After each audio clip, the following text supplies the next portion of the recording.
ৰাষ্ট্ৰীয় প্ৰেছ দিৱস পালন। গণতন্ত্ৰৰ চতুৰ্থ স্তম্ভ হেলনি। এইখন অসমতে আকৌ এবাৰ সাংবাদিক নিগ্ৰহৰ ঘটনা। কামৰূপ জিলা প্ৰশাসনৰ উদ্যোগত ৰাষ্ট্ৰীয় প্ৰেছ দিৱস উদযাপন। সমগ্ৰ দেশৰ লগতে কামৰূপ জিলাৰ আমিনগাঁৱতো জিলা প্ৰশাসনৰ উদ্যোগত আৰু কামৰূপ জিলা সাংবাদিক সন্থাৰ সহযোগত উদযাপন কৰা হয় ৰাষ্ট্ৰীয় প্ৰেছ দিৱস।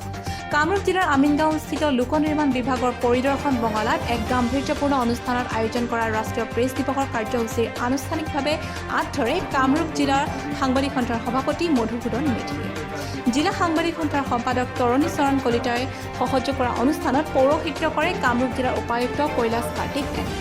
অনুষ্ঠানত উপস্থিত থাকি প্ৰেছ দিৱসৰ কাৰ্যসূচী শুভাৰম্ভ কৰে অসম চৰকাৰৰ প্ৰশাসনিক বিষয়া তথা কামৰূপ জিলাৰ প্ৰাক্তন উপায়ুক্ত বিনোদ চেছানে।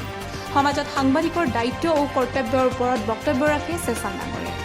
অনুষ্ঠানত জিলা আৰক্ষী অধীক্ষক পাৰ্থ সাৰথী মহন্ত, অসমীয়া দৈনিক খবৰ কাকতৰ কাৰ্যবাহী সম্পাদক বিশ্বজিৎ দাস, অসম চৰকাৰৰ আয়ুক্ত সচিব তথা বিশিষ্ট শিক্ষাবিদ আমোলা থানেশ্বৰ মালাকাৰ, বিশিষ্ট শিক্ষাবিদ সমালোচক ও বুদ্ধিজীৱী ডক্টৰ দয়ানন্দ পাঠক আদিকে ধৰি বহুকেইজন বিশিষ্ট সমাজকৰ্মী অতিথি উপস্থিত থাকে। অসম চৰকাৰৰ কামৰূপ জিলা জনসংযোগ বিভাগৰ বিষয়া প্ৰণৱ কুমাৰ দাসৰ সহযোগত ৰাষ্ট্ৰীয় প্ৰেছ দিৱসৰ তাৎপৰ্যৰ ওপৰত আলোকপাত কৰে। সংবাদ মাধ্যম আৰু সাংবাদিকতা সদায় সামাজিক দায়বদ্ধতাৰ ওপৰত চলিত জনসংযোগৰ গণমাধ্যম আৰু সমাজ সংস্কাৰ কৰাৰ প্ৰধান আহিলাৰ মাধ্যম বুলি ব্যাখ্যা আগবঢ়ায় আৰক্ষী অধীক্ষক পাৰ্থ সাৰথী মহন্তই। ইফালে ৰাজ্যৰ লগতে দক্ষিণ কামৰূপৰ মিৰ্জাৰ সাংবাদিক মিলন মহন্তক দুষ্কৃতিকাৰীয়ে আক্ৰমণ কৰাৰ ঘটনাক নিন্দা তথা গৰিহণা দিয়ে আৰু আততায়ীক শীঘ্ৰে কাৰায়ত্ব কৰাৰ আহ্বান জনায় অসম আৰক্ষী। ৰাষ্ট্ৰীয় প্ৰেছ দিৱসত কামৰূপ জিলাৰ ভিন্ন প্ৰান্তৰ কেইবাগৰাকী সাংবাদিকক সন্মান প্ৰদান কৰা হয়। প্ৰেছ দিৱসৰ কাৰ্যসূচীত উত্তৰ কামৰূপ জিলা আৰু দক্ষিণ কামৰূপ জিলাৰ ভিন্ন প্ৰান্তৰ শতাধিক সংবাদ মাধ্যমৰ কৰ্মী উপস্থিত থাকে। তেতিয়া there was a state of confusion.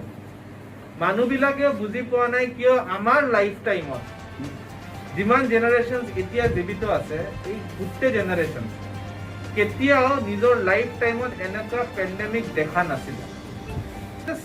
State of confusion and disorder কি হ'ব, আমি ঘৰত বহিম। এই ৰোলটো নাথাকিলে আমি as an administration, as a part of this governance system কেতিয়াও সক্ষম নহ'লোহেঁতেন।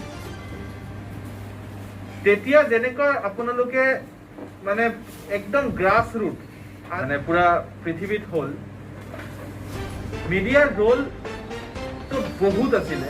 একদম লকডাউন পিৰিয়ডৰ পৰা যেতিয়া মানুহ চব ঘৰৰ ভিতৰত বন্ধি আছিলে, তাৰ পৰা আজিলৈকে মিডিয়াৰ ৰোল যদি ক'ব যাওঁ তো এতিয়া এইটো। আনহাতে ৰঙিয়াতো ৰাষ্ট্ৰীয় প্ৰেছ দিৱস উদযাপন। ৰঙিয়া মহকুমা প্ৰশাসনৰ দ্বাৰা ভিন্ন কাৰ্যসূচীৰে ৰাষ্ট্ৰীয় প্ৰেছ দিৱস পালন কৰা হয়। ৰঙিয়া মহকুমাধিপতি কাৰ্যালয়ৰ প্ৰাংগণত প্ৰথমে বৃক্ষৰোপণ কাৰ্যসূচীৰে অনুষ্ঠানৰ আৰম্ভণি কৰা হয়।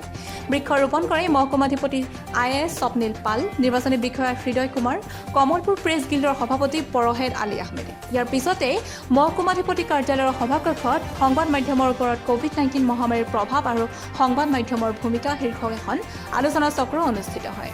গাম্ভীৰ্যপূৰ্ণ অনুষ্ঠানটোৰ আঁত ধৰে মহকুমা তথ্য আৰু জনসংযোগ বিষয়া হেমন্ত কুমাৰ শৰ্মাই। আলোচনা চক্ৰখন সঞ্চালনা কৰে মহকুমাধিপতিয়ে। মুখ্য অতিথি হিচাপে উপস্থিত থাকে অৱসৰপ্ৰাপ্ত শিক্ষক পৰমেশ্বৰ বুজবৰুৱা।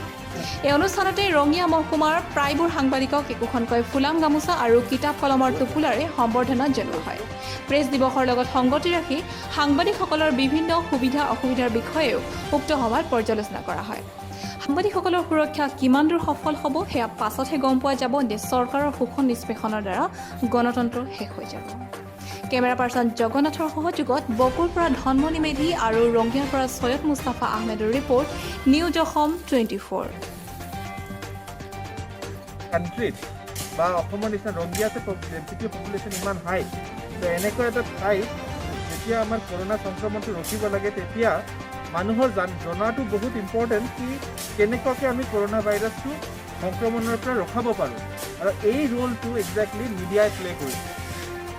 সেকেণ্ডলি কি আমি ডেইলি চাওঁ কি ইণ্ডিয়াৰ প্ৰগ্ৰেছটো কেনেকুৱা as far as corona virus goes. তো এইটোৰ কাৰণে যিটো ডেটা এনালাইচিছ আৰু ডেটা ওলাই এভৰি ডে ৱাইজ অসমৰ